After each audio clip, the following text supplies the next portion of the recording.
Good morning, everyone. I am your teacher Gina, and welcome to the reading lesson. We are now in week 11, day 1.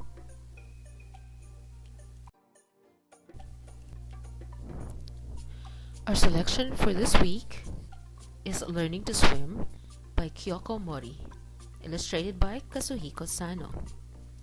You will find it in our reading sleeve, pages 396 to 410.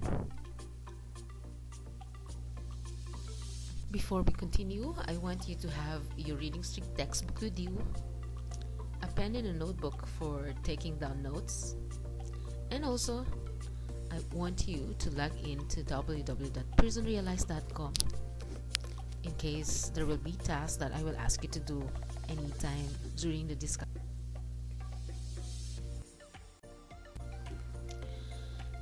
Our objectives for this lesson: at the end of this lesson, you should be able to predict and set purpose for reading, identify the sequence of events, and analyze the literary elements of the story. That includes the character, setting, plot, and theme of this selection.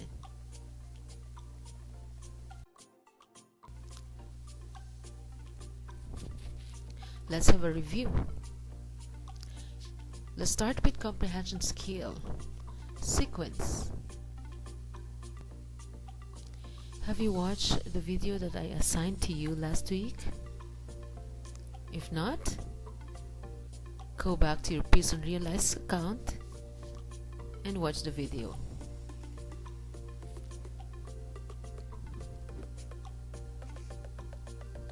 Sequence is the order in which events takes place from first to last. The time of day and clue words such as before and after, or first, next, then, and finally can help you determine sequence. Our comprehension strategy is to predict and set purpose. What is predict? It means to try to decide what events are likely to happen or what a read text might say. Set purpose is to decide what you hope to gain or find out from reading. Before reading, good readers predict what will happen or what they will learn and then establish a purpose for reading. Setting a purpose can help plan a text. When you've finished reading, look back to see if your predictions were accurate. Vocabulary words. We have only 5 words to focus on for this week. Number 1, customary. Repeat after me. Customary. 2, emphasized. 3, frantic. 4, stunned. 5, shredded.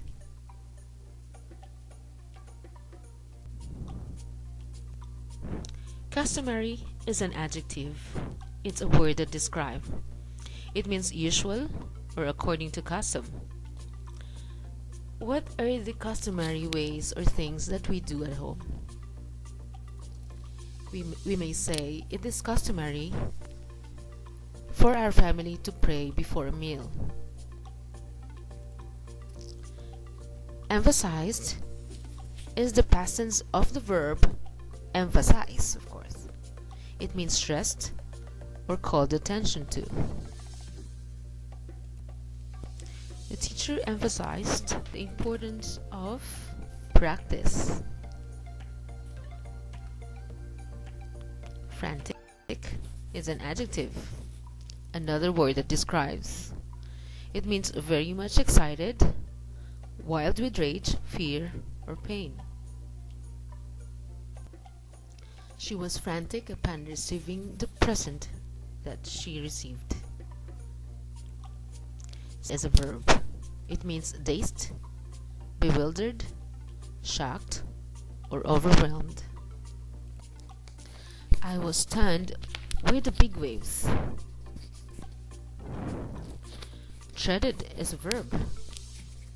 It means kept the body straight in the water with the head above the surface by moving the arms and legs.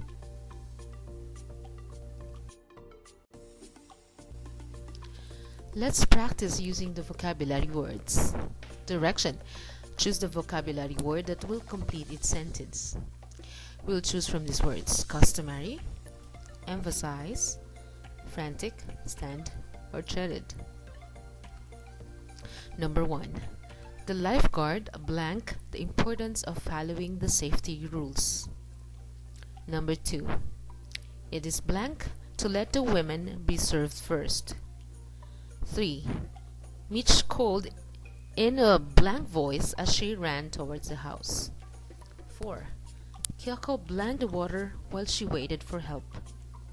5. I was blank with the cheering of the crowd. You can pause this video for a while, then think and write your answers in your notebook. I'll give you the answers now. Number 1. Emphasized. The lifeguard emphasized the importance of following the safety rules. Number 2. Customary. It is customary to let the women be served first. 3. Frantic. Mitch called in a frantic voice as she ran towards the house. Treaded for number 4. Kyoko treaded in the water while she waited for help. And lastly, stand. I was stand with the cheering of the crowd. Did you get all the answers correct? Very good. Now, have you done page 202 of your RWN? If not, open your RWN, pause this video, and Before reading the story, it's important that we activate your background knowledge. I want you to answer, and you may discuss some of the following questions with a family member. 1. Do you know how to swim? If yes, how did you learn it? 2. Have you experienced danger or accident while swimming? I hope not. 3. What can people do to stay safe in the water? 4. If you find yourself in trouble in the water, what should you do? And last, why is it important to remain calm during crisis? Pause this video and discuss your answer. We are about to read our selection now. But before that, I strongly suggest that you go back to your Pearson Realize account and watch and listen to the audio of the selection. When you reach that, just click that purple little thing on the bottom left of your screen so you can start listening with the audio.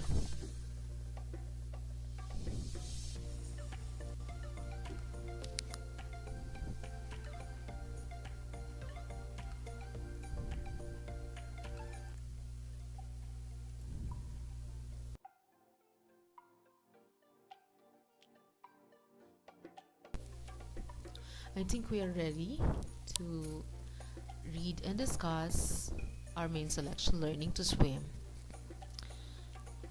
Again, I want you to open your book on Reading Street pages 396 to 410 as we move along. Remember that the genre is autobiography. Can you repeat that? Autobiography. It is a story about the person's life told by that person.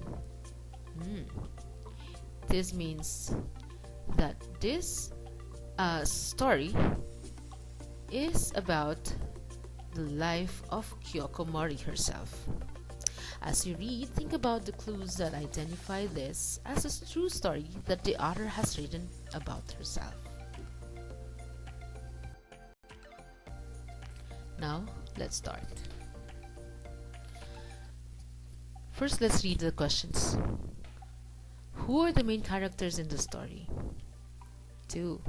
What is the setting? 3. In what point of view is this story written? And 4. What stroke does Kyoko learn after she learns how to float?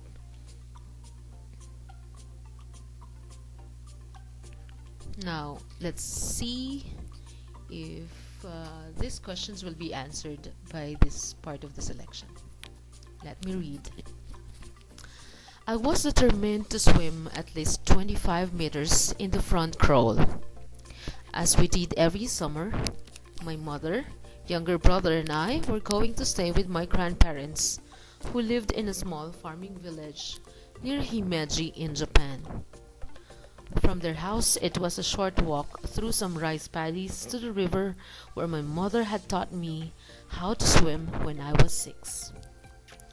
First, she showed me how to float with my face in the water, stretching my arms out in front of me and lying very still so my whole body was like a long plastic raft full of air. If you thought about it that way, my mother said, floating was as easy as just standing around or lying down to sleep. Once I got comfortable with floating, she taught me to kick my legs and paddle my arms so I could move forward, dog paddling with my face out of the water.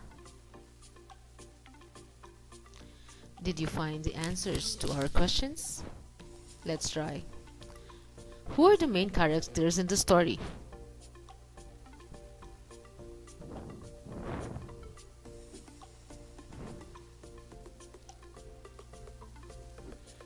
The main characters are Kyoko and her mother. Did you get it correct? Good. Now, what is the setting? Did you find any place or time in this part of the selection? The story mostly happened in a farming village near Himeji in Japan in summer. Number 3. In what point of view is this story written? Have you noticed the pronouns I and we in this part of the selection? Maybe you know what is the point of view. Yes, it is written in the first person point of view. What stroke does Kyoko learn after she learns to float?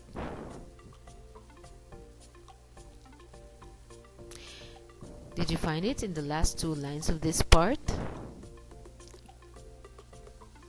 Kyoko learned dog paddling after she learned how to float. Next is dog paddling. We're still on page 398. I want to read first. Now I was too old to dog paddle like a little kid. My mother had tried to teach me the front crawl the previous summer. I knew what I was supposed to do. Flutter kick and push the water from front to back with my arms, while keeping my face in the water and turning sideways to breathe. But somehow there seemed to be too much I had to remember all at once. I forgot to turn my head and found myself dog paddling again after only a few strokes. This summer I thought I would work harder and learn to swim as smoothly and gracefully as my mother. Then I would go back to school in September and surprise my classmates and my teachers. At our monthly swimming test, I would swim the whole length of our pool and prove myself one of the better swimmers in our class. Let's go to our questions. What is one of the goals of Kyoko in learning how to swim?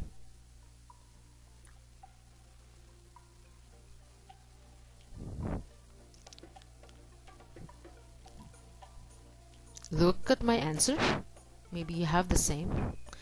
She wants to swim the whole length of the pool and to prove herself that she is one of the better swimmers in her class. I told you this is one of her goals. Maybe we'll find more goals as we go along. Number 2, what predictions can you make about what happens during Kyoko's swimming lessons with her mother? Do you know how to predict? To predict is to think about what will happen next. I predict that during the lessons, Kyoko will change or become better in swimming. Agree with me? Yes. Or you may have different prediction.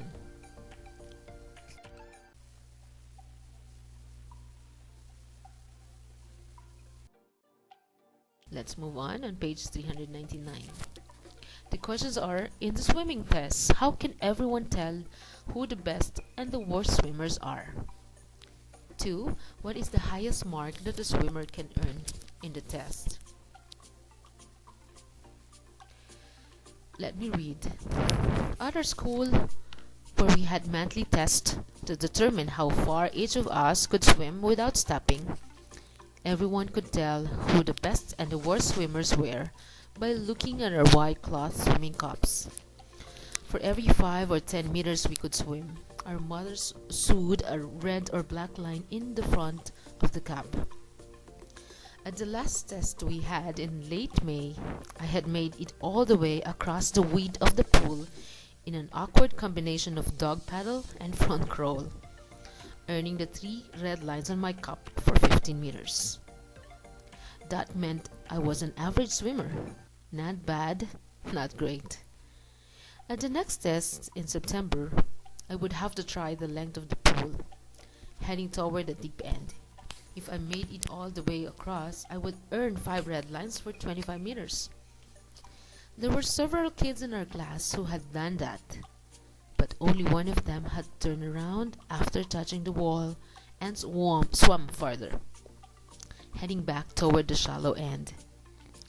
He stopped halfway across where the water was up to our chests. If he had gone all the way back, he would have earned 5 black lines, meaning 50 meters and more. That was the highest mark. Let's see, can we answer these questions now? Number 1. Yes, everyone could tell by looking at their white swimming caps.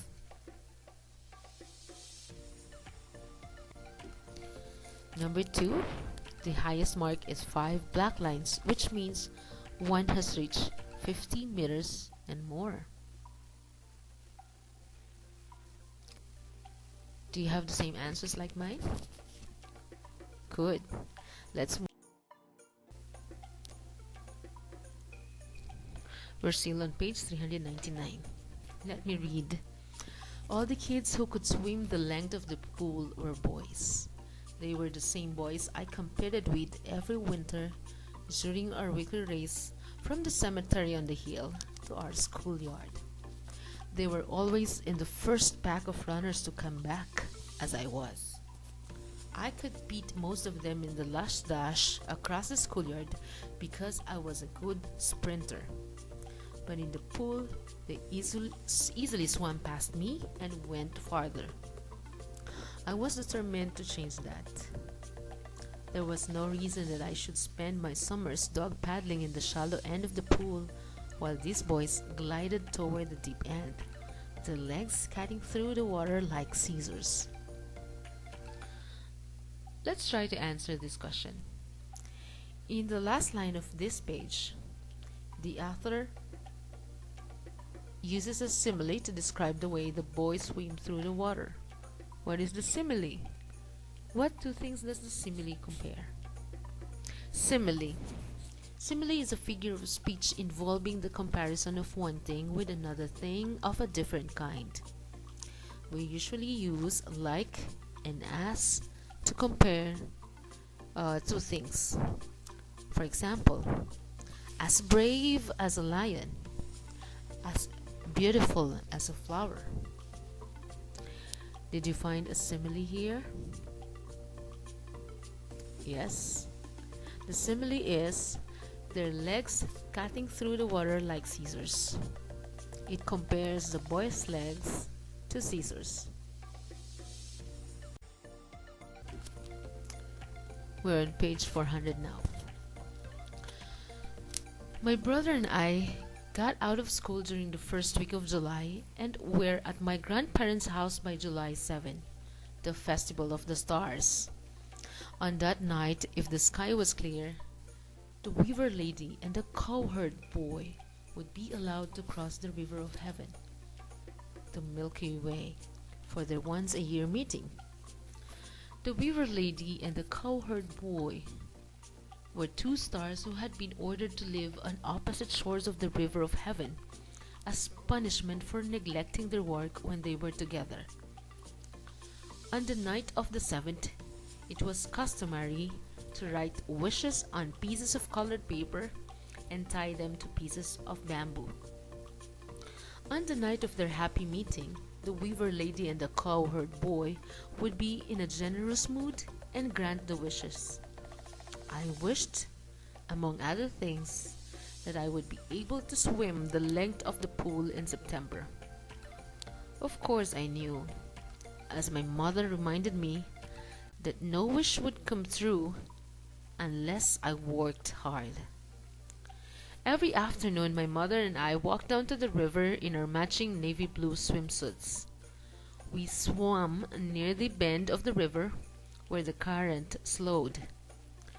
The water came up to my chest, and I could see schools of minnows swimming past my knees and darting in and out among the rocks on the bottom. First, I practiced the front crawl, and then a new stroke my mother was teaching me, the breaststroke. Let's answer these questions. What happens during the first week of July?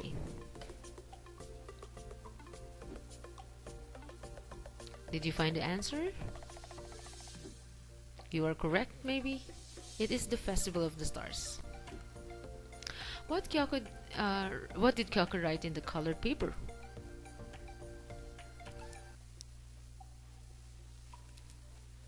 She wrote her wish that she would be able to swim the length of the pool in September.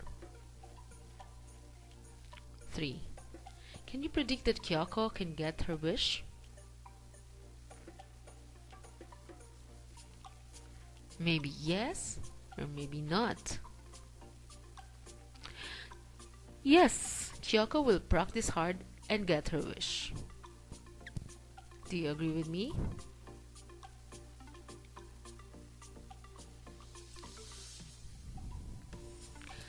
Remember that there are words in the text that still unfamiliar with you aside from the vocabulary words that we have learned earlier. In order to understand them, you should get a dictionary or a dictionary and try to find the meaning of these unfamiliar words. Okay. Now, let's go back to the discussion in the Schoology platform and accomplish the other task I will ask you to do. Thank you for watching the video. I hope that you enjoyed it. Good luck.